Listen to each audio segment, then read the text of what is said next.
Le mot bougie vient d'ailleurs du nom de la ville Béjaïa en Algérie qui autrefois exportait de grandes quantités de cire d'abeille vers l'Europe.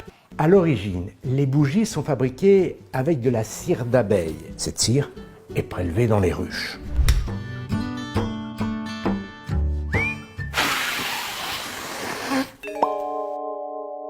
Ah, ça aussi c'est une question qu'on se pose souvent. Pourquoi certaines bougies se rallument-elles toutes seules? Avant de vous donner la réponse, un peu d'histoire.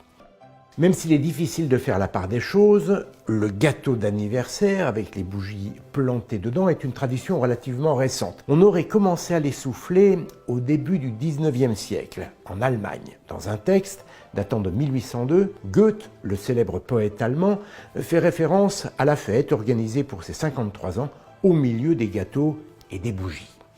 Il faut dire qu'autrefois, on fêtait rarement les anniversaires. Jusqu'à la fin du Moyen-Âge, au moins, l'état civil n'existe pas. Il ne sera instauré qu'après la Révolution. Les gens ne connaissent donc pas leur date de naissance. À l'époque, on parle plutôt des différentes périodes de la vie, la jeunesse, l'âge mûr et la vieillesse. Le refrain qui accompagne l'événement est beaucoup plus récent.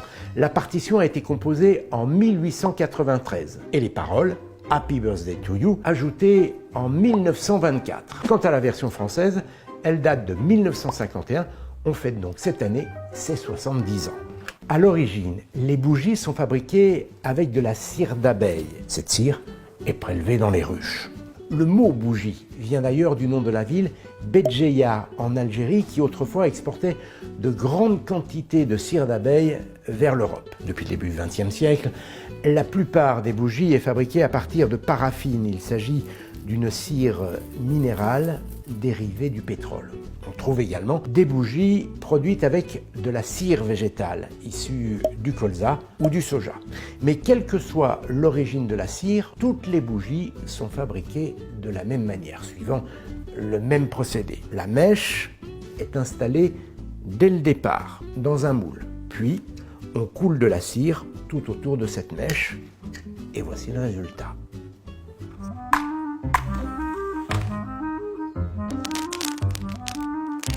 Alors la flamme d'une bougie, ça paraît tout simple et pourtant c'est un phénomène physique extrêmement complexe. Toutes les lois de l'univers se manifestent dans la combustion d'une bougie, disait Michael Faraday, le célèbre physicien anglais au XIXe siècle.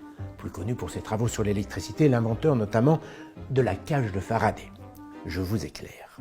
Sous l'effet de la chaleur, la cire se met à fondre. Devenue liquide, elle remonte dans la mèche en coton par capillarité, exactement comme le fait le café dans le sucre. Toujours sous l'effet de la chaleur, la cire se vaporise et se mélange à l'air ambiant. On se retrouve alors avec les 3 ingrédients indispensables à la combustion. Le combustible, c'est la cire, le comburant, c'est l'air, et l'énergie, la chaleur apportée par la flamme. Sous l'effet de cette chaleur, le mélange cire-air s'enflamme et entretient le phénomène, et la bougie continue à briller. Une flamme qui cache d'ailleurs très bien son jeu. Une flamme ne forme pas un cône plein, c'est seulement une enveloppe. À la base, on distingue une zone bleue. La température atteint ici 1200 degrés. La combustion est complète, il n'y a pas de déchets, ou presque. De l'eau et du dioxyde de carbone, le fameux CO2. Au-dessus, la flamme devient jaune. La température atteint 1500 degrés. La combustion est incomplète. Il y a plus de paraffine, plus de cire et moins d'air, moins d'oxygène.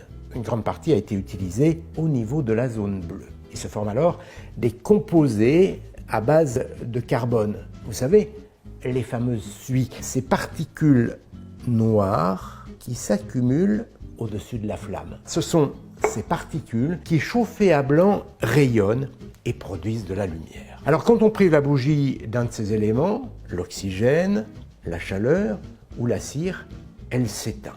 C'est exactement ce qui se passe quand on la recouvre. L'oxygène contenu dans le volume d'air brûle et la flamme n'est plus alimentée en comburant.